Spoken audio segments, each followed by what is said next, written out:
Kumusta, mga mahal naming tagapanood? Welcome back! Handa na ba kayo para sa isang kapanapanabot na kwento? Siguraduhin komportable kayo, kunin ang inyong mga snacks, at teren at simulan ang aksyon. Umupo ng maayos, mag-relax, at namnamin ang palabas. Tara, simulan na natin. Nagsisimula ang ating kwento sa Los Angeles, sa isang mainit na araw ng tag-init. Lahat ng tao'y abala sa trabaho at nagsisimula ang araw na tila normal lang. Sa isang bahagi ng lungsod, may grupo ng mga nagpoprotesta laban sa pagsasara ng Metro Line na kilala bilang Red Line. Ito ang abot kayang opsyon para sa pampublikong transportasyon, kaya naman marami ang naaapektuhan kapag ito'y isinara. Isa sa mga opisyal ang nagtangkang kumbansihin ang mga tao na delikado itong buksan hanggat hindi pa nakasisiguro sa kaligtasan nito. Samantala, si Mike, ang Emergency Management Director ng lungsod, ay abala sa paghahanda ng almusal para sa kanyang anak na babae. Magkasama silang nakatira matapos maghiwalay ni Mike at ng ina ng bata. Naghahanda sila para sa isang camping trip, ngunit bigla silang ginulat ng isang malakas na lindol. Sandali lang ang tagal nito at wala namang nasaktan. Sa City Hospital, makikita si Dr. Kayla na tumutulong sa kanyang pasyente matapos ang lindol. Sa kabila ng lahat, nagawa niyang iligtas ito. Balik naman kay Mike na nagpasya ng pumasok sa trabaho kahit kakalindol lang, dahilan para makansela ang kanilang bakasyon. Dahil dito, nagalit si Kayla sa kanya, ngunit tila baliwala ito kay Mike. Tumawag siya ng babysitter para bantayan ang kanyang anak habang siya ay nagtatrabaho. Sa kabilang banda, ang mga tauhan sa subway ay nagkukumahog para tiyaking maayos ang lahat ng linya at walang nasira dulot ng lindol.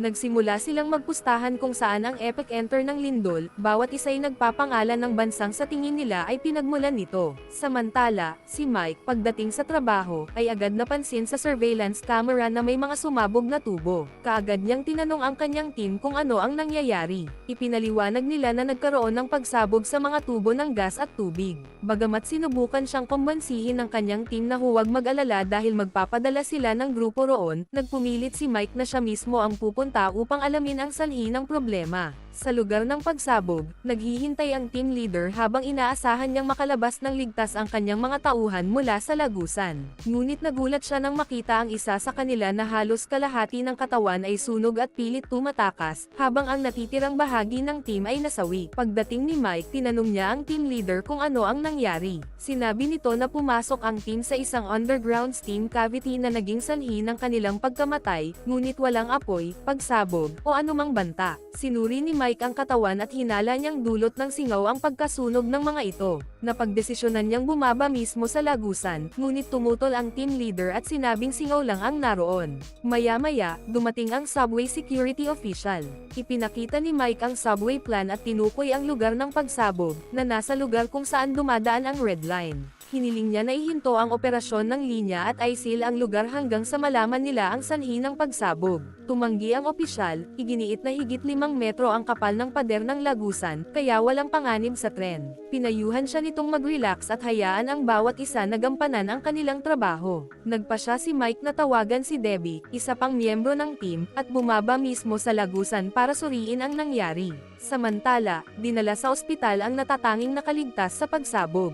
Inesikaso siya ni Dr. Kayla at sinabi sa kanyang kasamahan na ang mga paso sa katawan ng pasyente ay hindi dulot ng singaw. Naitanong ng kasamahan kung dulot ito ng methane gas, ngunit itinanggi ito ni Kayla at sinabing hindi pa rin niya matukoy ang sanhi. Sa lagusan, bumaba si Mike kasama ang isang manggagawa upang tukuyin ang kinaroroonan ng mga katawan ng mga nasawi. Laking gulat niya nang makakita ng singaw na lumalabas mula sa isang butas sa konkretong dingding ng lagusan. Napakataas ng temperatura nito, na nagbigay sa kanya ng higit pang pangamba. Habang nasa lagusan, natukoy ni Mike ang isang mataas na enerhiya na signal. Biglang lumindol muli dahil sa pagdaan ng tren, at may butas na nabuo sa lupa na naglabas ng dilaw na singaw na parang apoy. Tumataas ang temperatura ng singaw, kaya't agad na lumabas sina Mike at ang kanyang kasamahan, mabilis na isinara ang pinto sa likuran nila bago pa man lumala ang sitwasyon. Pagkatapos, inutusan ni Mike si Debbie na kontakan ang pulisya ng New York upang mabilis na lumikas ang buong lugar.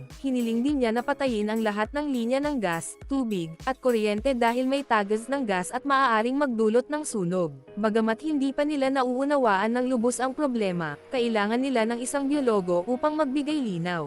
Dumating si Emily, isang biologo, upang pag-aralan ang sitwasyon. Ipinaliwanag ni Mike na tumaas ang temperatura ng lawa sa lugar ng lagusan ng 6 degrees Celsius sa loob lamang ng 12 oras. Sinabi ni Emily na posibleng may kaganapang geological sa ilalim ng lupa, dahil hindi normal ang ganoong bilis ng pag-init ng milyon-milyong galon ng tubig. Tinatanong ni Mike kung ano ang posibleng sanhi nito. Ipinaliwanag ni Emily na ang kontinente nila ay nakapatong sa isang dagat ng tunaw na bato, molten rock, sa loob ng milyon-milyong taon, at kung minsan ay nagkakaroon ng mga bitek sa lupa na nagiging daanan ng magma mula sa ilalim.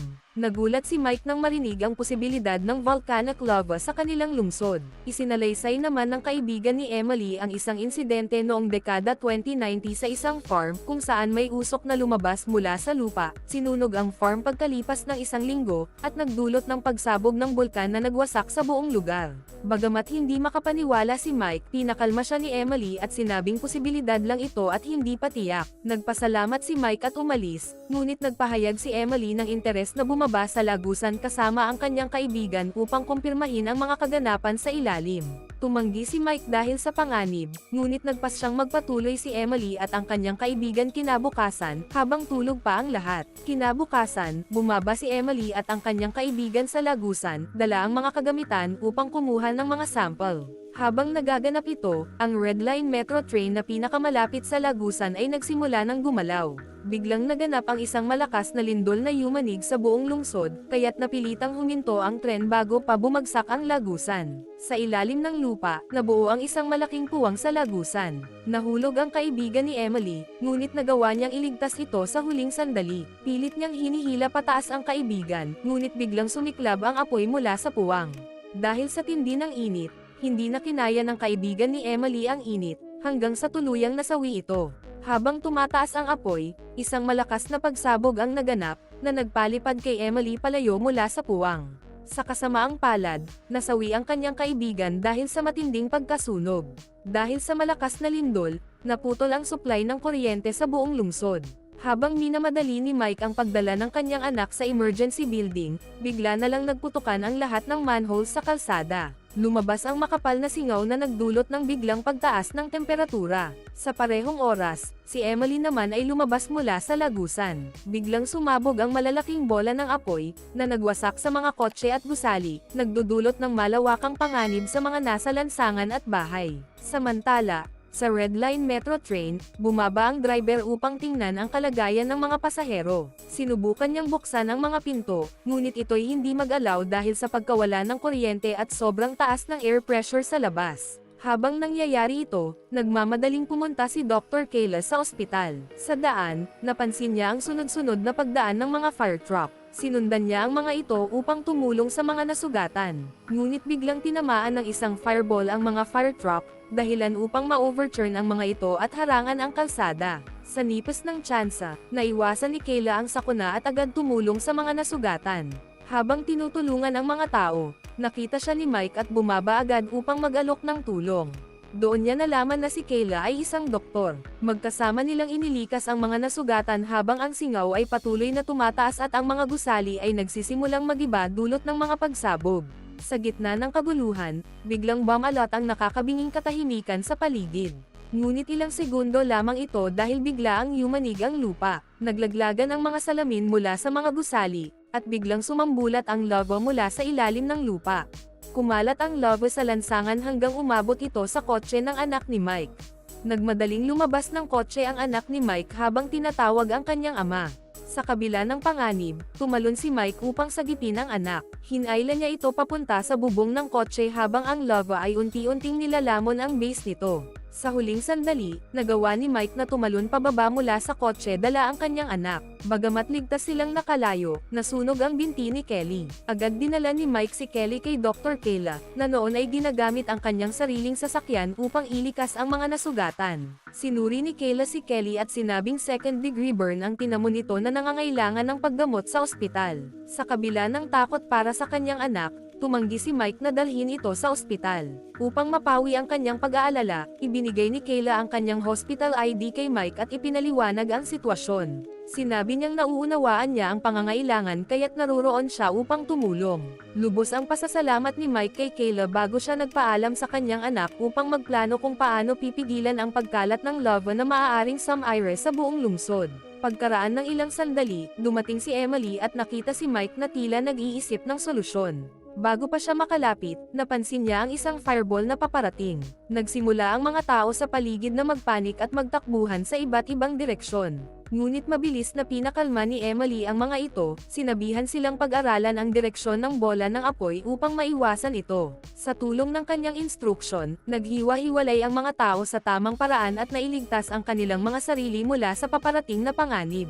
Pagkatapos ng matinding pangyayari, nilapitan ni Emily si Mike, na nagsabing tama siya sa kanyang mga paalala. Agad niyang inipon ang rescue team, paramedics, pulis, at iba pang naruroon upang magplano ng aksyon. Inutusan niya ang lahat na itulak ang isang bus sa harap ng rumaragasang lava upang mabagal ang pag-agos nito. Sama-sama nilang nailipat ang bus at sinindihan ang isang bahagi ng gulong nito upang maitulak papunta sa lava, na nagsilbing matibay na harang. Napansin ni Mike ang isang lalaking natutulog sa ilalim ng puno. Mabilis siyang tumakbo upang sagipin ito kasama si Emily, na nagulat sa tapang ni Mike. Bitbit nila ang lalaki, pabalik sa likod ng harang, ngunit biglang bumagsak ang isang nagbabagang power line na nagkulong sa kanila sa pagitan ng apoy at lava. Agad na humingi ng tulong si Mike sa mga bumbero upang ibaba ang kanilang hagdan. Inilagay nila ang lalaki sa hagdan at umakyat kasama si Emily. Sa huling sandali, bago bumagsak ang hagdan mula sa matinding init, sila'y naihagis sa ligtas na lugar.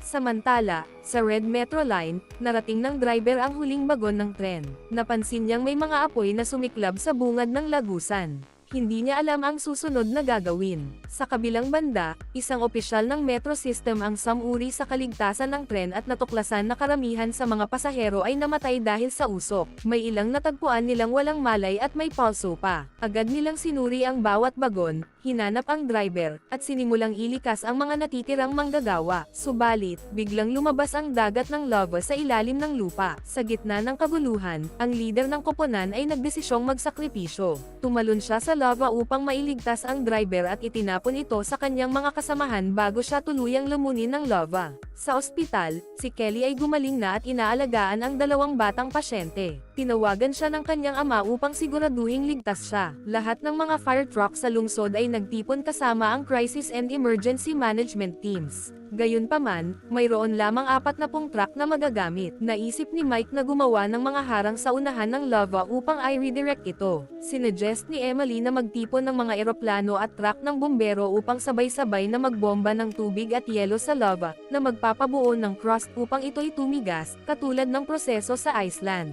Sumang-ayon si Mike sa ideya at inayos ang mga harang sa hugis ng tapal. Sama-sama nilang natapos ang harang bago dumating ang lava. Ang mga ambulansya ay naghanda para sa anumang emerhensya. Nang dumating ang mga eroplano, nagsimula silang sabay-sabay na mag-spray ng tubig at yelo sa lava. Matapos ang 10 minuto, tumigas ang lava at natigil ang pag-agos nito. Sa wakas, nagdiwang ang buong lungsod sa tagumpay ng kanilang sama-samang pagkilos. Ang krisis ay tuluyang natapos, at muling bumalik ang kaayusan sa lungsod. Ang tapang, sakripisyo, at pagkakaisa ng lahat ang naging susi sa kanilang tagumpay laban sa nagbabadyang sakuna. Habang nagdiriwang ang karamihan ng mga tao, si Emily lamang ang nakakaalam na aktibo pa rin ang pinagmulan ng bulkan.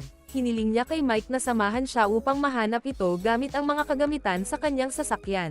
Nahanap nila ang pinagmulan ng bulkan sa ilalim ng lupa, ngunit hindi alam ni Emily kung paano pipigilan o i-redirect ang bulkan mula roon. Napagtanto nila na ang landas ng lava ay papunta sa ospital kung saan naroon ang mga nasugatan, kabilang ang anak ni Mike. Natigilan si Mike sa sobrang pagkabigla ngunit agad na nakaisip ng solusyon. Ipinakita niya kay Emily at sa team ang mapa ng metro tunnels, partikular ang red line kung saan dumadaloy ang lava. Itinuro niya ang dulo ng linya na mayroong water drain papuntang karagatan. Iminungkahi ni Mike na magtipon ng lahat ng makukuhang pampasabog upang pabagsakin ang isang gusali at idirekta ang lava patungo sa karagatan imbes na sa mataong lugar. Mayroon lamang silang 20 minuto upang isagawa ang plano. Agad na nagsimula ang Special Forces sa paglalagay ng mga pampasabog sa buong gusali habang sabay na inilikas ang mga tao sa ospital. Samantala, si Emily ay nagbibigay ng pagkain sa mga bata sa ospital. Pagbalik niya, natuklasan niyang nawawala ang kanyang anak. Natakot siya at agad na naghanap. Lumabas siya ng gusali habang isinasagawa ang pagtatanim ng mga pampasabog.